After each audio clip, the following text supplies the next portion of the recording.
دوست تجھے کیا معلوم بازار میں وہ کپڑا پہنچ چکا ہو جسے تیرا کفن بننا ہے. اے دوست تجھے کیا معلوم بازار میں وہ کپڑا پہنچ چکا ہو جسے تیرا کفن بننا ہے. انسان شادی بیاہ میں مشغول ہوتا ہے اور اس کو نہیں پتا ہوتا کہ قبر تم میں کفن کا کپڑا پہنچ چکا ہوتا ہے. اللہ اکبر کبیرہ. ایک آدمی کو دشمن نے قتل کیا اور نہر کے اندر ڈال دیا. کئی دن اس کی لاش نہر کے اندر ہی رہی تو پھول گئی. ایسی پھول گئی کہ جب اس کو نکالا گیا تو پتہ نہیں چلتا تھا کہ یہ کون ہے کون نہیں. پہچاننا مشکل تھا.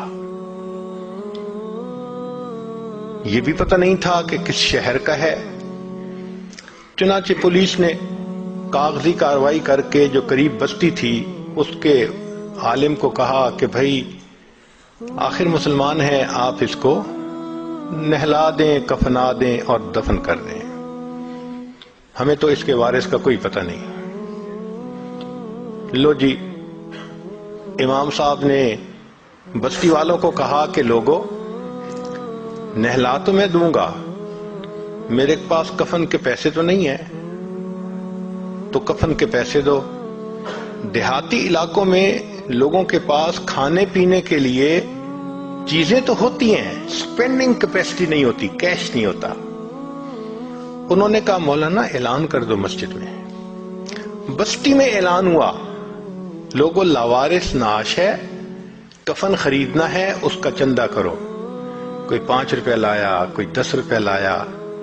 آدھا گھنٹہ اعلان ہوتا رہا لاوارث نعش، اور پھر جا کے پیسے پورے ہوئے تو اس کو کفن دے کے اس کا جنازہ پڑھا کے اس کو دفن کر دیا گیا. پولیس اس کی تفتیش میں تو لگی ہوئی تھی. 3 مہینے کے بعد کیس کی حقیقت کھلی تو پتہ چلا کہ وہ ایک علاقے میں ایک پورے گاؤں کا نمبردار تھا اور اس کی 4 مربع زمین تھی جس میں فروٹ کا گارڈن بنا ہوا تھا. کروڑوں پتی تھا، کروڑوں روپیہ اس کے بینک اکاؤنٹ میں تھا، اور اس کے 4 جوان العمر بیٹے تھے. 4 بیٹے ہیں، کروڑوں پتی ہے، بینک میں کروڑوں روپیہ ہے. لیکن اس کو کبھی پتہ نہیں تھا جب میں مروں گا میرے کفن کے لیے آدھا گھنٹہ چندہ کیا جائے گا. وارث مان نہ کری وارثاں دا، رب بے وارثا کر مارتا ہے.